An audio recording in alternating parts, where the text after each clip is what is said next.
kung nalalaman natin at nandito sa damdamin natin ang pusong Pilipino na hindi mo ipagkakanulo ang kadugo mo, hindi mangyayari.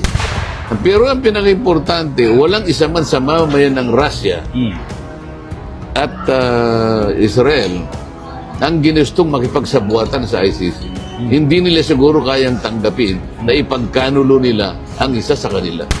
Ano ang benepisyo nito kahit na mag-hearing ka pa? Anong gusto mong palamasin? Para maghugas kamay ka? O para kunwari, lumitaw ka na sasakay ka? Nakala mo nagmamalasakit ka? Napaka-saya ko sapagkat yung pagtanggap ng tao, nararamdaman mo talaga eh.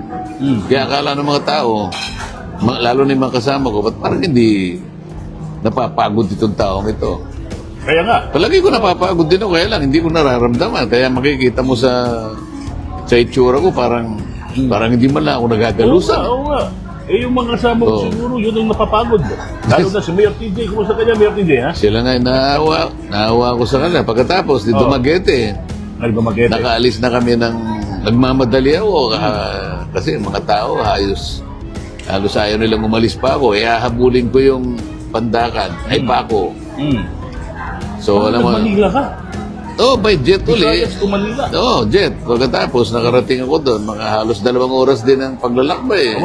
Yung gabi na, nung dumating ako, bandang alas 9, nakapagsalita pa rin ako, inabot ko pa rin yung makapal na tao. Kinabukasan, kaya, madaling araw na naman, kailangan mag-prepare ako, papuntang Sasmuan, ano? Mga kaibigan ko naman yung, hindi, Sasmuan, dito sa Pampanga. Pampanga, Pampanga. Pagkatapos, may meeting ako ng alas 12, kakain lang ako ng konti. Pagkatapos ng mga ilang meeting, 3 hanggang 4 na meeting, mabalakat. Ito yung malaki. Ang crowd estimated 40,000. Ngayon, sa kauna-unahang pagkakataon, sapagat Pampanga ito, nagsalita ako, solid na Kapampangan. Wow. Ayan. At umalis ako doon, mag-alas 7. Tumuloy ako ng Cabanatuan. Alas 8 ng gabi, meron din gano'n, din karaming, hindi naman gano'n karami, pero may siguro, mga 10,000 naman ang tao doon sa Cabanatuan. Nagsalita uli ako riyan. Saka pabalik ng Manila, nakatulog ng konti. Ito, may meeting ako kaninang umaga, at ngayon magkaharap na naman tayo dahil gusto rin kitang makausap. Salamat po. Without counting the pocket meetings, ha? On the side, marami kapag meetings on the side, right? Maraming mga side kasi may mga barangay kapitan, may mga board members, mayroong mga sectoral, minsan mga senior citizens, mayroong mga single parents, mga ganon. Lahat na may mga concern. Mayroong IPs. Nakakatulog naman tayo. Ang kagandahan kasi pag ako'y nahiga, diretso. Naman ako ng 4 hanggang 5 oras. Okay na sa akin. Recharge na ako. Anong napanaginipan mo? Iyon pa rin yung mga speech mo? Pagka bagsak ako, hindi ako nakakapanaginip. Talagang puro tulog. Wala mo na. Okay. Gusto ko malaman, Marso 11, nitong buwang kasalukuyan, nasaan po kayo? Nung dinakip ang dating Pangulong Rodrigo Roa. Nung dinakip siya, nasa Iloilo ako. Nasa Iloilo ka? Oo. Okay. Nagrarally ako sa La Paz, Iloilo. Pero kasama kanya sa Hong Kong, di ba? Nag-Hong Kong ka ba? Oo, kasi nung weekend na yun. Nung umalis ako nung pagdating ko sa Hong Kong, dumiretso na ako ng Iloilo. Iloilo, okay. Kaya dumating naman siya kinabukasan. Yung sinakyan niyang Cathay Pacific na CX-907, yun din ang aking flight. 1 day earlier. Pero ano yun, doon sa grupo nyo sa Hong Kong pa lang, naananigan nyo na talagang huhulihin ka? Pinag-uusapan namin dahil umuugong eh. Alam niya yung posibilidad eh. Siya naman ano naman siya, yung kalmado. Meron pa nga nagsabi na baka hindi lamang yung ICC, baka alam mo naman ang chismis pag kumalat. Meron pa yatang ikang inciting to sedition, sabi nila. Kung Dante, baka kasali ka ron mo. Dahil nagsalita ka doon sa PDP laban doon sa Club Pilipino. Aha. Nagbiro na rin ako. Okay lang yun, basta magkakasama tayo at marami tayo at masaya, sabi ko naman. Yan. Okay, nung nahuli na siya, anong naramdaman mo? Ano? Alam mo, magsasalita na ako eh. Mga 3 oras na lang kasi nagpapahinga kami, may schedule yung ano. Nung malaman kong nahuli, halos nawala ako sa ano eh, nawala yung... Ano ka? Galit? O ano? O ano bang... How do you feel? Magkakasama na yun eh, yung... Paano yun nagginawa yun? May pagkapigla na hindi mo inaasahan na nangyari. May halong kalungkutan, may konting galit. Paano mangyayari ito?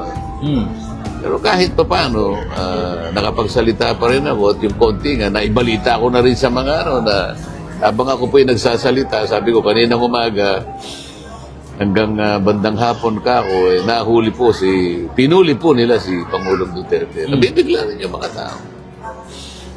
Ganon ang nangyari. Ikaw, being a lawyer, batikang lawyer at that, nakilala ka na talagang biyasa sa mga batas, lalo na batas patungkol sa mga inaapi at mga mahirap. Yung technically, anong mali doon? Yung paghuli kay Digong? Ang advantage ko siguro sa pangkaraniwang Pilipino, kung abogado ako, pagka binasa ko yung mga batas na sumasaklaw sa mga proseso, kahit na ICC, kung nakalimbag naman sa English o mababasa mo, parang hindi ka rin maniniwala na nagawa nila sang-ayon sa kanilang tuntunin eh. Kasi pagka tinignan mo yung Article 59 ng kanilang Rome Statute, nakalagay doon na yung isang taong inaresto sa isang custodial estate, which is the country, Philippines, may pangangailangan na ilagak mo siya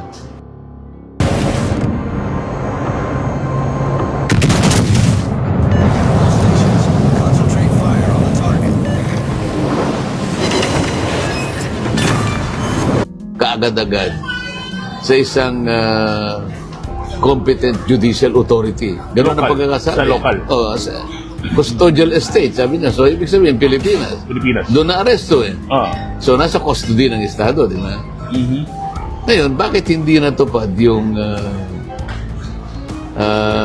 requirement doon na you have to deliver the arrested person promptly, sabi niya.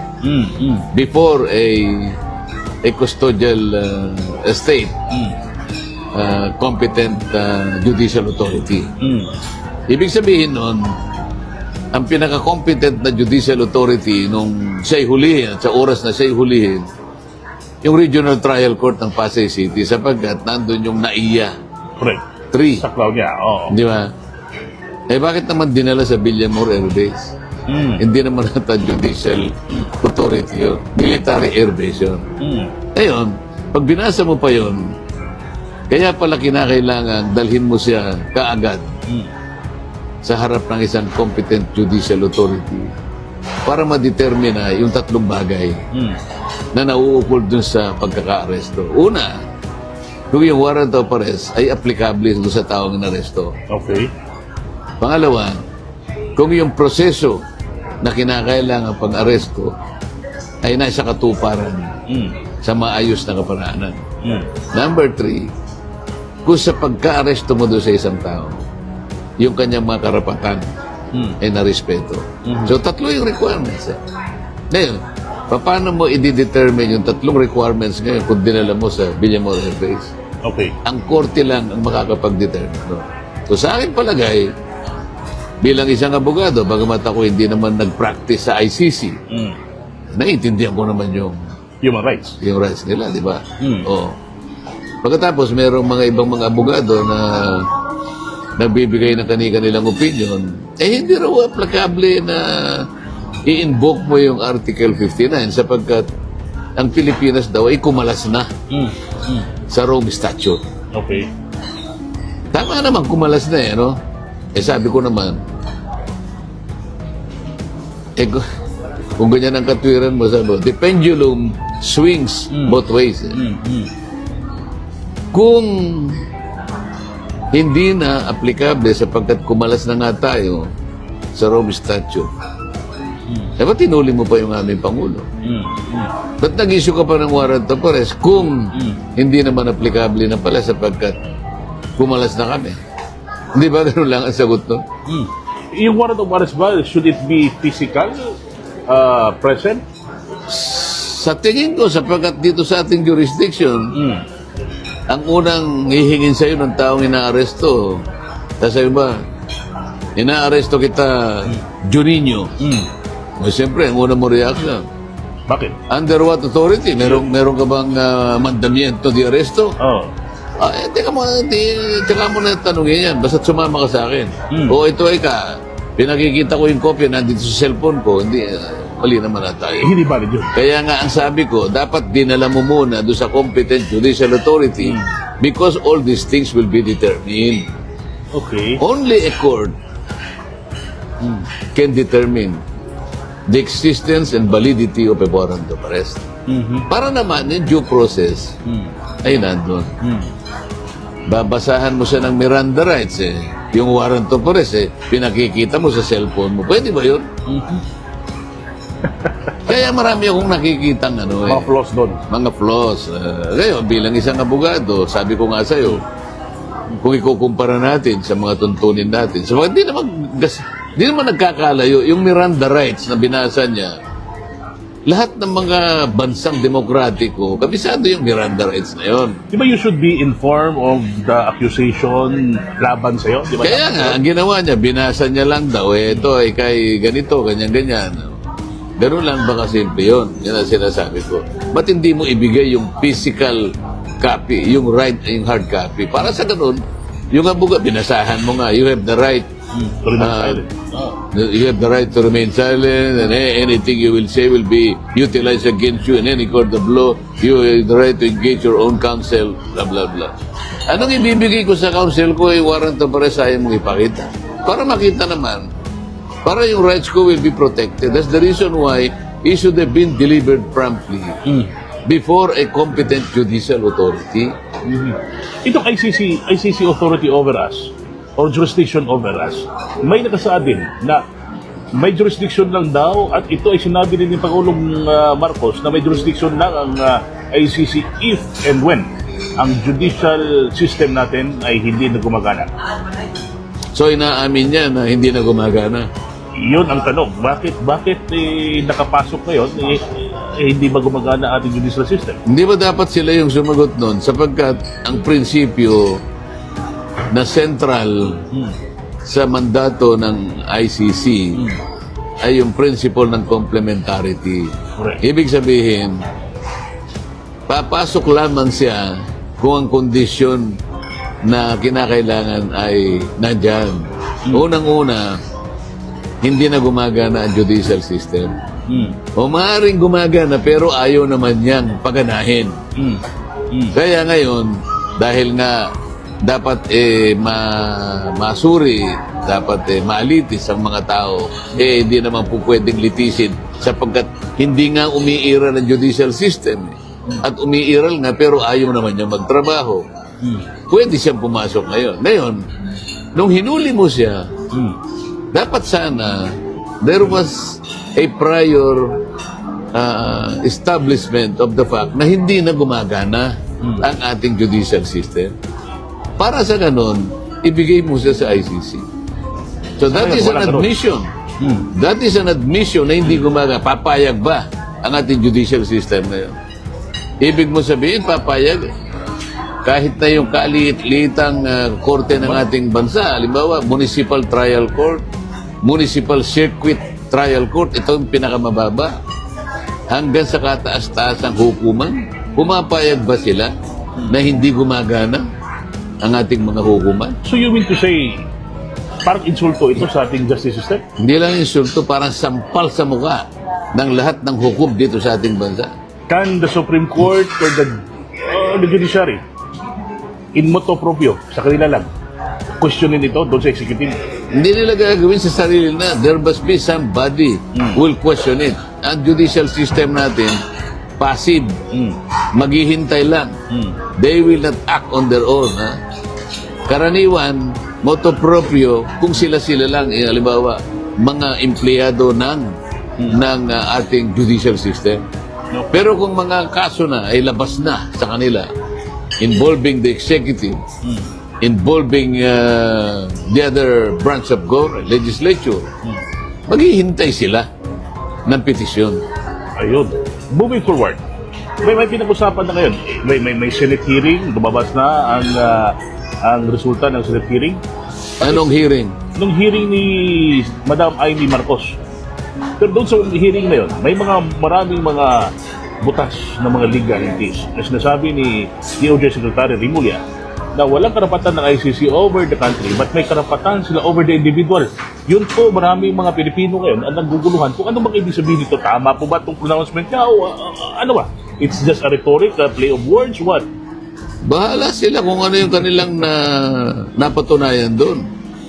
Ang itatanong ko, meron tayong kasabihan nung magsalakot ka niya, basa na ang tuktok. Nandun na yung nandun na yung matanda, nandun na yung presidente, kinuha na nila Ano ang benepisyo nito kahit na mag-hearing ka pa? Anong gusto mong palamasin? Para maghugas kamay ka? O para kunwari, lumitaw ka na sasakay ka, nakala mo nagmamalasakit ka. Yun nga. Oh. Parang Johnny come lately. Ganun lang yan Okay, dito tayo sa Kung hindi sana eleksyon, di panahon ng eleksyon, baka maniwala ako. Maraming sumasakay dito sa Ang dami sakayan ngayon. Alam mo kasi ang bus stop ngayon, napakarami. Libre ngayon ang sakay Kaya yung mga non-sectoral, gusto nila magkaroon ng sarili nila na walang politikong makisakay. Kaming dalawa ni Senator Ronasan, gumawa kami ng isang aksyon sapagkat ako, ibinabase ko doon sa tuntunin ng ICC. Meron kasing isang tuntunin sa ICC na ang isang NGO acting like amicus curiae, sabi nila, friends of the court. Pinapayagan na magpadala ka ng saloobin mo, ng comment mo, ng critic mo doon sa pangyayari. At kung paano mo ipapahayag yung damdamin collectively or otherwise.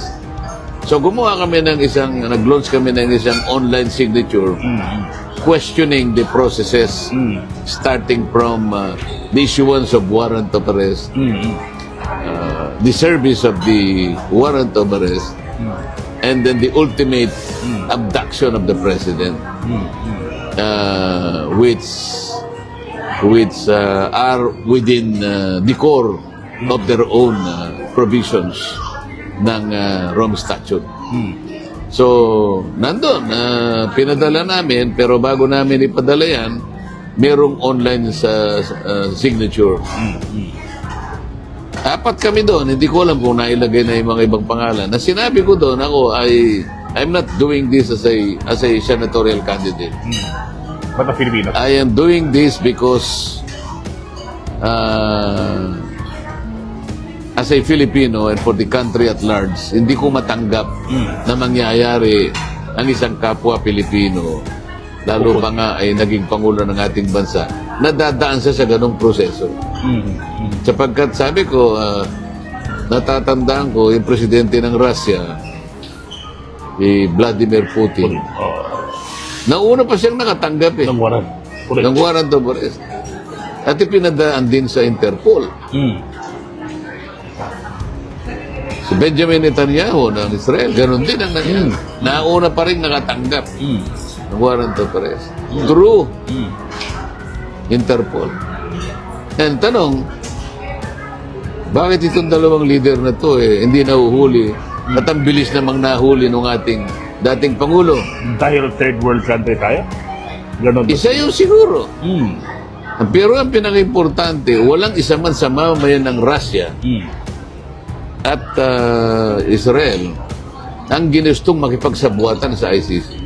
Hindi nila siguro kayang tanggapin na ipagkanulo nila ang isa sa kanila. Yun. Nanlaki ang mata mo ngayon. Ha? Matagal na malaki. Nakaisip mo ba yun? Yan ang sinasabi ko. Maaaring third world country tayo, but higit sa lahat, higit pa roon. Kahit third world country tayo, kung nalalaman natin at at nandito sa damdamin natin ang pusong Pilipino na hindi mo ipagkakanulo ang kadugo mo, hindi mangyayari. Kasi yung Interpol, hindi naman niya kayang mag-serve na kukuha pa rin siya ng counterpart dito. Pero merong isang nagsabi, I am not going to assist the ICC in any form, in any shape. Di ba sinabi yun? Pero na nangyari. Nakasulat yun eh. Nakasulat. Yeah. September 2023. And I expect my cabinet to do the same. May slice video ako doon. Kaya nga, bakit nga ganun? Kaya nagsalita nga ako sa Kabanatuan ng kagabi. Alam po ninyo ka ako sa nangyayari po sa bansa natin. Parang gusto ko na po at talaga nagugustuhan ko na nababarkada po ako sa mga sabungero. Nakatingin sa akin ang mga... Hindi sa pinopromote ko yung sabong. Sapagkat alam naman ninyo bawal sa akin ang sabong. At hindi ako marunong magsabong. Kaya ko lang nasasabi ito. Dahil ang lahat po ng sabongero, meron silang natatanging kaugalian. Isang ugali na dapat sana ito ang taglayin ng mga public servants. Oh, ano yun? Yung isang salita. Correct. Bakit po? Hindi ba sinusulat yung... Yung pusta. Yung pusta po, hindi po nakasulat yun eh. Oh. Hindi nga po sila magkakilala eh. Oh, nabimorize. Doon lang na pagkatapos, sesenyas lang po ng gano'n. Ganun lang. Pag natalo, bigay. Di ba? Oh. Pero, yung kanilang senyasan na yun, bagamat hindi na-reduce in writing, pinangangatawan na nila. Yun po ang kailangan ng isang lingkod bayan. Yung mga Kristo ng sambungan. Eh sinabi, gagawin ko kanyang 20 pesos per kilo ng bigas. Nangyari po ba? O sumagot lahat ng mga, hindi po. Paano tayo ngayon? Sino po bang team ang pipiliin ninyo ngayon? Dito tayo sa kampanya mo, balik tayo. Yung iba nandoon kasi tinaon daw yung mga tao pumupunta doon sa gathering ng kabilang ng admin dahil tinaon din na nagbibigay ng mga ayuda. Nangyari sa akin yan sa Iloilo. Dahil nga nababalitaan ko na tinatapatan ng ayuda, sabi ko doon sa coordinator ko sa Iloilo, ang mga ayuda ka ako usually ginaganap sa umaga between 9 to 10. So pilitin mo ka akong makapagdano ka ng tao alas 4 para malayo. Hindi alas 4 yung aming event. Meron din gumawa ng 2 AX, tinapatan 2. Tsaka gustuhan nila na mabawasan Ang tao. ng marami yan ng tao. Halimbawa, kung ang expected ko 5,000. Baka 1,000 na lang. Ibig sabihin, nakuha nila. Kasi hinahati nila. Mahati nila. Pero, awa naman ng Diyos. Kahit na tinapatan ako ng 2 AX kabila, yung 6,000, 6,500 pa rin. Itong ayuda, nung dineliberate nyo sa Kongreso, na kung saan hindi ka pinapasalita, ilan ba talaga itong ayuda natin? Ano, kasi ang dami pa nga, AX, AKAP, ano pa ba ito? Maraming ayuda pero yung inimbento nila, yung pinaka more recent, yung AKAP, wala yung sa NEP wala yung sa National Expenditure Program. At maski nung i-deliberate namin yung NEP nanggagaling sa Executive Department ito yung magiging batayan ng aming pagsusuri. Hanggang pag ito'y nasuri namin, magta-transition ito into a GAB, General Appropriations Bill. So wala sa SANEP, hindi rin namin nilagay sa GAB. Bakit nung naging GAA, ba't nandun na yung AKAP? Ito yung pinoproblema namin. Nagkakaroon ng milagro pag nagkakaroon sila ng BICAM report. Ito yung kino-question na. So, mula doon sa 4 na forma ng ayuda, naka-invento uli sila ng bago, kaya naging 5. Ano nga itong 4? Yung kauna-una, yung 4Ps. Ito yung Pantawid program. Hindi pala nawala ito. Andyan pa. Hindi, nandyan pa rin yan. Pantawid. 4Ps. Filipino Pantawid Program, whatever, 4 na P, 4 Ps. Merong MAIP, ito yung pampagamot. Medical. Merong TUPAD, ito yung sa emergency na employment. Employment. Yung AIX, ito yung sa crisis situation. At saka yung AKAP. Wow.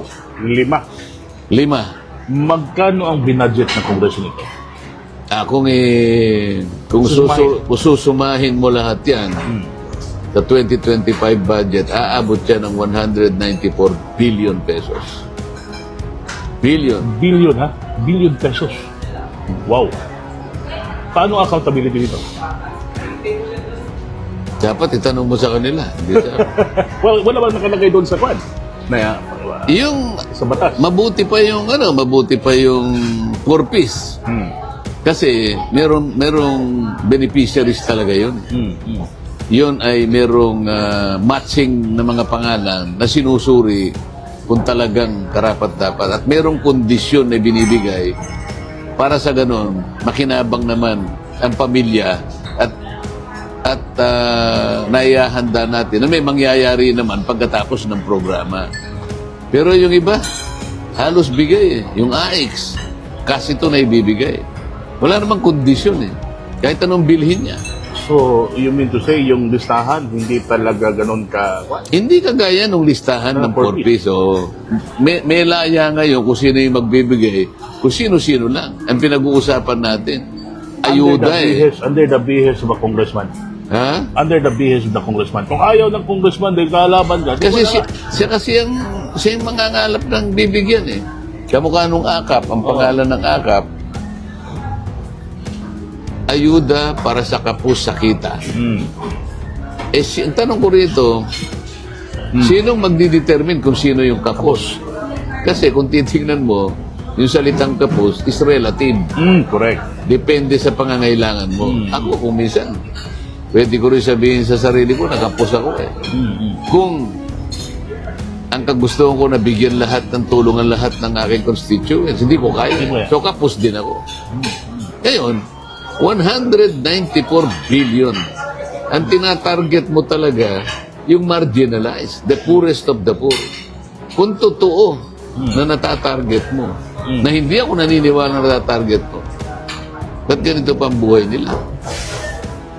Bakit sa kabila nito, may marami pang mga pag-aaral na tayo ay nandyan pa sa poverty level? Ba't kaya? Hindi naman nawawala yung poverty incidence rate natin. Ang sabi nila, pagkatapos ng 2028 yata, ay mapababa nila sa one digit na lang.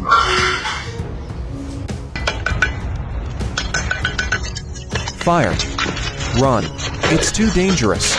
Ang poverty incidence rate. And then, Ibig sabihin, pagka 1 digit, 9% na lang. Kasi ngayon nasa 12% ang poverty incidence rate. Hindi ako naniniwala. Sapagkat sa kwenta ko, hindi nila magagawa. At alam ko na yung 12% na yun, hindi ganun. Hindi pa ganun. isa po kayo sa mga may advokasya na pababain ang singilan ng kuryente. Side by side with this ayuda na binigay ng ating pamahalaan, pwede bang i-project mo against yung pagbaba ng kuryente para bumaba? May mga paraan kayo gano'n? May sistema kayo? May connection kasi sa kagustuhan ko na bumaba ang kuryente, hirap na hirap sila kung paano nila gagawin. Ako meron kagad ako naiisip kung paano immediately may bababa natin. Tanggalin natin yung VAT sa kuryente. Hindi malulugi ba ang gobyerno niyan? Bakit malulugi ang gobyerno? Kasi hindi nakakolekta ng VAT. Nangolekta sila ng VAT. 30% naman ng pera ng gobyerno, nakukurap naman eh. Pareho rin, di ba? Ganun ko iniisip yun. So, ba't mo pa kukolektahin eh? Mawawala din. I-subsidize mo na lang Diretso. yung may hirap. I-connecta natin sa kuryente. Sa estimate ko, yung gumagasta na household, 2,000 pesos na kuryente pababa, pwede nang ilibre. Ang ibig sabihin yan, matatarget lahat yung marginalized. Hindi ngayon na pupunta sa isang komunidad, nagbigay ng akap, baka 2% lang ang nabigyan eh. O palagay mo na 5%. Papayo na 5%. Hindi mo na target. Samantalang ito, matatarget ko lahat ng 2,000 pababa. Ito'y binubuo. 2,000 na yung konsumo ng kuryente. Konsumo ng kuryente. So, nakukonekta ko ngayon. So may data pang klaro.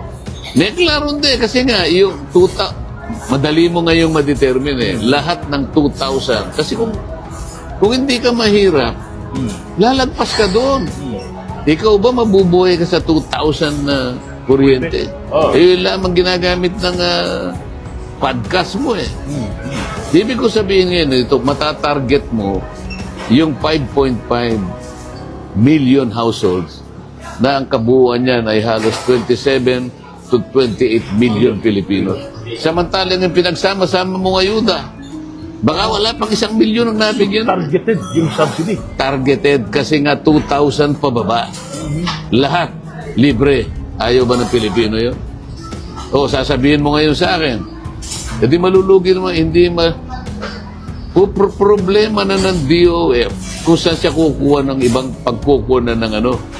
Pero kapag bumaba ang presyo ng kuryente at bababa talaga dahil inalis mo yung VAT, makikinabang ang negosyante.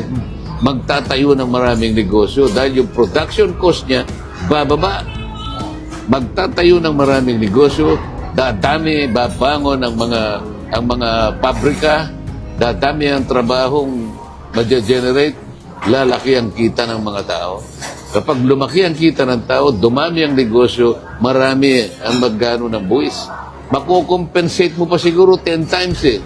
Kasi hindi mo nilibre yung mga negosyante ng kuryente, di ba? Kasi nga nakalagay sa EPIRA, reasonable, fair, and competitive price of electricity para maging competitive ang produkto natin in the world market.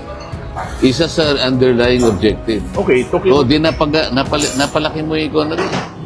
Magkano ang GDP mo ngayon? Nakakaawa. Yung gross domestic product mo ngayon, baka wala ka pang 30 trillion pesos siguro. Kaya na kailangan madoble mo yun para guminhawa ang bansa mo. Paano dodoble? na hindi na mangutang. Hindi ka na mangungutang kasi nga ang taas ng kuryente mo, yan ang pinipilit ko eh. Ibaba mo yan, makikinabang ka, makukompensate mo yan, mababawi mo yan dahil tataas ang negosyo. So we need a legislative action for that. Oo, kung ako. Kung sa Senado, unang priority bill mo yan. O edi, pag-away-awayin na namin yun. At they should present to me a better argument. Kung itong iniisip kong ito'y mali at meron silang mas tama, pero pareho yung objective, bababa. Sige, kung makapag-present kayo ng better argument. Ito ibig sabihin, kwentas klaras. Una ka sa kuryente, lahat ay madadamay. Madadamay lahat. Una, yung marginalize ko talagang, isipin mo 2,000 per month. Eh, yung akap, once in a blue moon lang yun eh. So ibig sabihin, may pera pa bang pamahalaan? 120 billion lang ang magagasta ko doon sa 2,000. Samantalang ang ano mo, sinabi ko sa iyo kanina, 194 billion. At hindi pa bukas Nakatipid umisahan. pa nga ako eh. Kung ibig ko sabihin, Yeah. pag pinagsama-sama mo yung 5, 194 billion. Itong sinasabi ko sa iyo, 2,000 pababa, 120 million lang. Nakatipid ka pa ng 74 billion. Ano bang problema mo? Oo nga. Oh. Ayaw na suportahan ito, ibig sabihin, anti-poor mga to. Oh, pag hindi nila sinuportahan yan, magbigay ka ng mas magandang ideya. Hamunin ko sila. Sige, kayo mag-isip. Kung meron kayong maisip, ito ang pinakamaganda, suportahan nyo ako. Walang talo. Mabababa ang production cost mo. Dati ang production cost mo, na nanggagaling sa electricity, 60%.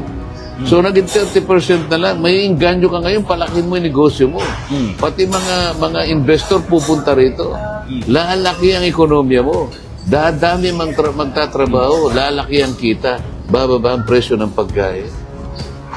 Quintas klaras ka, from power down to quality. Nakukonekta ko ngayon. Connecta mo. Nakita mo. Sino nag-iisip niyan? Makuleta. Yun, ang sinasabi ko sa'yo. Anyway, alam ko ang dami mong mga schedule for the next days. Saan ka, kasi ito, first of the series to nakausap natin si So, sir, Marcoleta. the day after tomorrow, nandun ako sa Albay. Albay. Dadaan ako sa Sorsogon, babalik ako ng Naga dahil nakakuha na ako ng audience kay BP Lenny at makausap ko rin naman siya sa mga idea niya kung paano kami magkakatulungan. Anong relasyon niyo ni BP? Kasi minsan, ni BP Lenny, kasi minsan kinukulayan eh. So, yung si BP Lenny, kaibigan ko eh. Noon pa. Hindi pwedeng kulayan ng politika. Wala sa akin ng politika. Halimbawa, kapag tinulungan mo yung tao, kailangan mo piliin kung kapartido mo. Hindi. That's right. Hindi mo Naga. Lumubo ka Naga. Kahit ganito lang. Ganito lang kahirap yung partido namin, yung party list namin. Kami ang una na nakapagbigay ng pagkain sa Sipokot. Kami ang una nakapagbigay sa Masbate. Kahit konti lang. Dahil ba? Bakit? Ano ko ba sila?